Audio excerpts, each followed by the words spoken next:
Dari Indonesia memiliki hikayat yang panjang selain sebagai pelengkap masakan di dapur. Namun sejak abad sebelum Masehi, rempah Indonesia sudah melanglang buana hingga menciptakan sejarah baru bernama jalur rempah.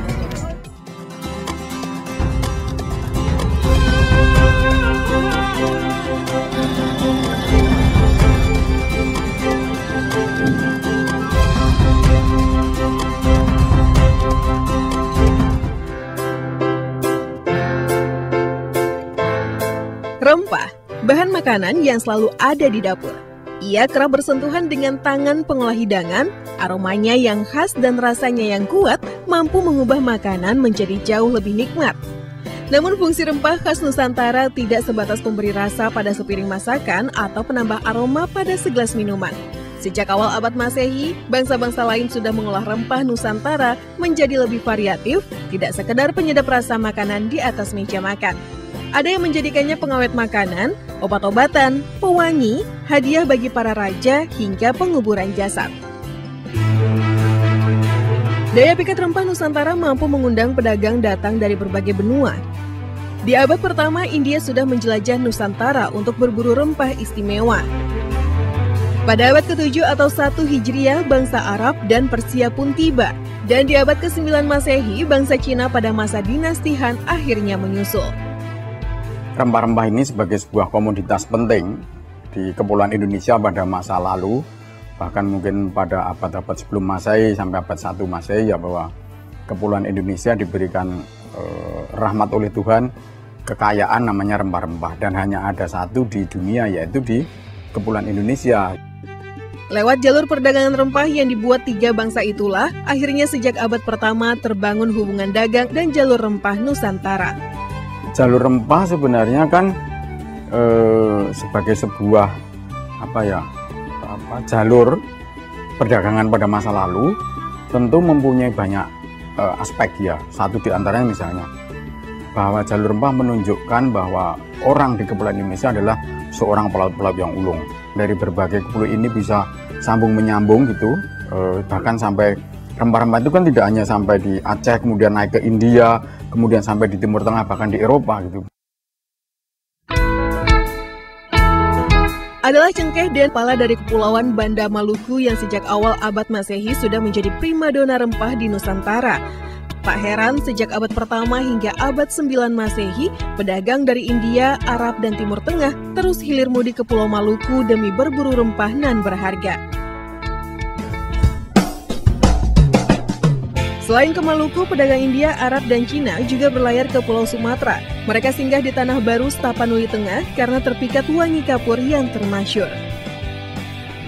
Kontak rempah-rempah dengan dunia internasional sudah sangat lama. Sumber-sumber Arab, ya, Timur Tengah misalnya, menyebut ada perdagangan kuno ke kawasan Sumatera seperti Kampe, ya, kamfer. Rempah Nusantara itu istimewa karena hanya ada di Nusantara untuk jenis rempah tertentu seperti cengkeh, pala itu asalnya memang dari Maluku dan disebut sebagai rempah yang endemik, tanaman endemik. Artinya tidak tumbuh di tempat yang lain gitu. Nah, oleh karena itu tidak mengherankan kalau banyak bangsa-bangsa lain mencari rempah itu untuk perdagangan sampai ke Nusantara gitu. Selama 15 abad, India, Arab, dan Cina berhasil menguasai perdagangan rempah Nusantara dan perdagangan rempah dunia. Jalur rempah Nusantara mereka rahasiakan hingga membuat bangsa Eropa bertanya-tanya, di manakah rempah-rempah mahal itu berasal?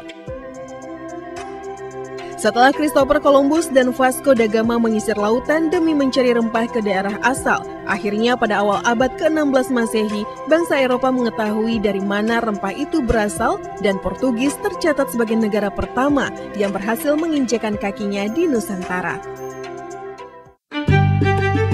Sejak kedatangan bangsa Eropa di Nusantara, titik jalur perdagangan rempah Nusantara pun semakin meluas. Di Nusantara bagian timur, orang Eropa mendapatkan cengkeh di Pulau Ternate dan Tidore dan pala di Kepulauan Banda. Bagian barat Nusantara, tepatnya di Pulau Belitung, pedagang Eropa menemukan lada. Dari Pulau Sumatera, pedagang Eropa memboyong rempah kayu harum seperti kayu manis, kemenyan, dan kapur. Sementara di Pulau Jawa, tepatnya di Bantam atau Banten, pada 1596, akhirnya orang Belanda yang dipimpin Cornelis de Houtman menemukan surga rempah lainnya, salah satunya Kapulaga.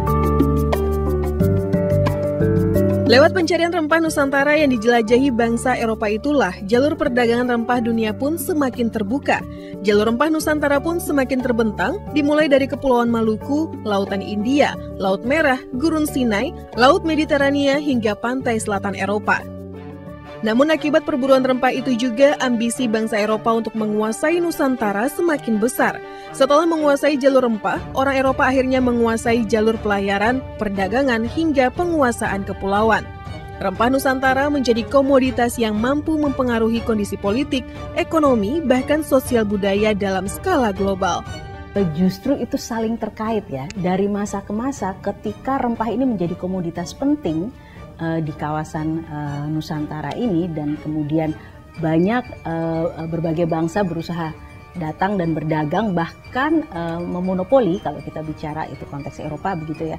Di situ sudah sangat terlihat jelas bagaimana rempah-rempah itu mempengaruhi peradaban dunia gitu ya.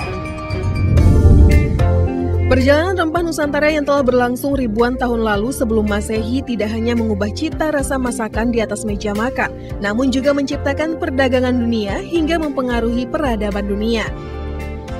Walaupun hanya sejumput, rempah tidak hanya mampu mengubah rasa makanan menjadi jauh lebih nikmat, tapi juga menciptakan jalur rempah Nusantara hingga mengubah wajah dunia.